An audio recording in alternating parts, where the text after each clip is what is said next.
নমস্কার বন্ধুরা, আপনাদেরকে আজকে শোনাবো তিলের বিষয়।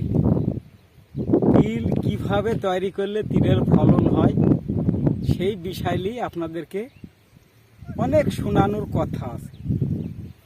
তিল সর্বপ্রথমে এই তিল তৈরি করতে হলে পরে সর্বপ্রথমে তিলের বীজ, তিলের যে বীজটা, সেই তিলের বীজটাকে 24 ঘন্টা ভিজিয়ে রাখতে হবে। 24 ঘন্টা ভিজিয়ে রাখার পরে সেই জমিটাতে জল দিতে হবে। জল দেওয়ার পরে এই জমিটা যখন জো হবে তখন সেই সময়তে চাষ করে তিলের বীজ ফেলতে হবে। তাহলে তিল সুন্দরভাবে তিল বাড়াবে জমিতে, আর সেই তিলের ফলন ভালো হবে। ফলন ভালো হবে, তিলের গাছ ভালো হবে। আচ্ছা, তা বাদ দিয়ে আপনাদেরকে আর একটা বিষয় বলি। তিলের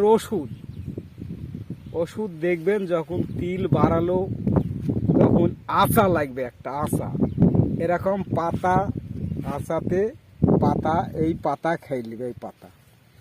এই পাতা সম্পূর্ণ খাবে আঁচাতে। সেই আঁচাকে ঠেকাতে হলে কি করতে হবে?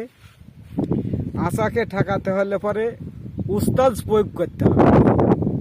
উস্তাদ দিয়ে যদি আঁচা না যায় তাহলে একটা সামান্য আপনাদের উপকার হবে।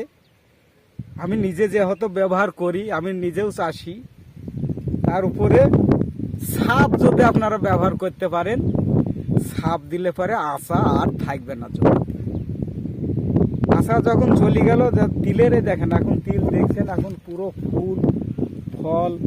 এই মুহূর্তে দেখেন এই যে তিলের এই যে ফলটা, এ কিন্তু একটাও খায়নি। এই ফল, পুরো ফলটা একটাও নষ্ট হয়নি, পুরো ফলটা আছে একদম গাছের গোড়ার থেকে। দেখেন পুরো এদিকে পুরো ফল। এই ফলটা কিন্তু কিছুতে খেতে পারেনি। এবার এর কারণটা কি? খেতে পারেনি মানে একে এই জমিতে চিতা ব্যবহার করা হয়েছে।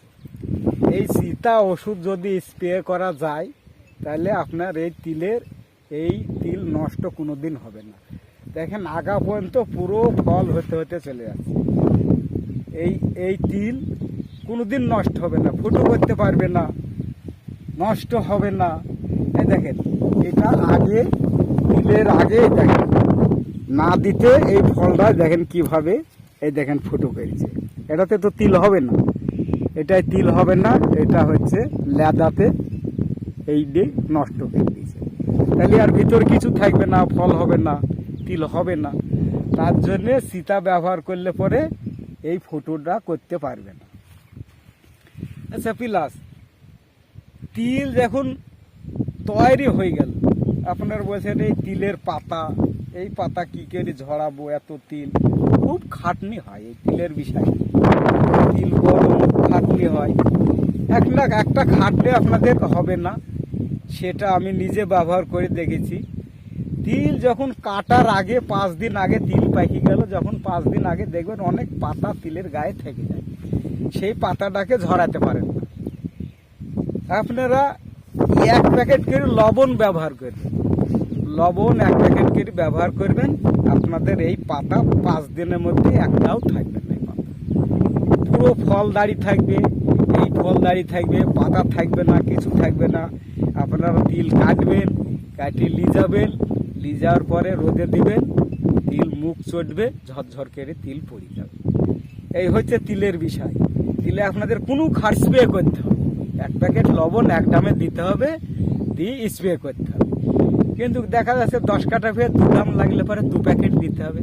1 বিঘা জমিতে 4 প্যাকেট লাগবে, 4 প্যাকেট 4 ড্রাম ব্যবহার করতে হবে। ব্যবহার করার 5 দিন পর দেখবেন যে আপনাদের তিলের পাতা একটাও নাই, শুধু ফলগুলো আছে। আপনারা কাটবেন, লিজাবেন, পালা দিবেন, রোদে দিবেন, যেভাবে দিবেন লাড়বেন, তিল সম্পূর্ণ তিল, কোনো খাটনি হবে না। খুব কম লাগে, কারণ হচ্ছে যে জমির জোর থাকলে পরে খুব কম সারে হয়ে যায়। যদি জমির শক্তি কম থাকে তাহলে আপনি ডিওপি দিলেন, না হলে পরে ইউরিয়া 2টো দিলেন, তাহলে গাছের ব্যাপক শক্তিটা, গতিটা হবে। তাই তিল দেখেন কত বড় লম্বা হয়েছে তিল এই জমিতে। এই এই জমিতে ডিওপি দেওয়া ছিল, ইউরিয়া দেওয়া আছে। হ্যাঁ, এই যে পুরো এই 10 কাঠা জমিটায় 5 কেজি ইউরিয়া দেওয়া আছে, 10 কেজি ডিওপি দেওয়া আছে। দেখেন পুরো জমিটা, এই জমিটা, অন্য জমি দেখেন, আলুর জমি বাদ দিয়ে দেখেন, এমনি জমি দেখেন। এই সাইডে আসুন, এই সাইডের জমিটা দেখেন, এর চাইতে অনেক কম বেশি। এই দেখেন এই জমিটা, এটা তো আলুর জমি না, এটা আলুর জমি। এই জমিটাতে টমেটো চাষ হয়েছে। এই টমেটো চাষ করার পরে সার দিয়েছে। দেখেন এই জমিটার উন্নতি তেমন নাই, কিন্তু 5 কাঠ জমিটা দেখেন, এটার বিশাল উন্নতি। কারণ একে সার দেওয়া হয়েছে, আর এটাতে শুধু 10 কেজি ইউরিয়া দিই, এই অবস্থা।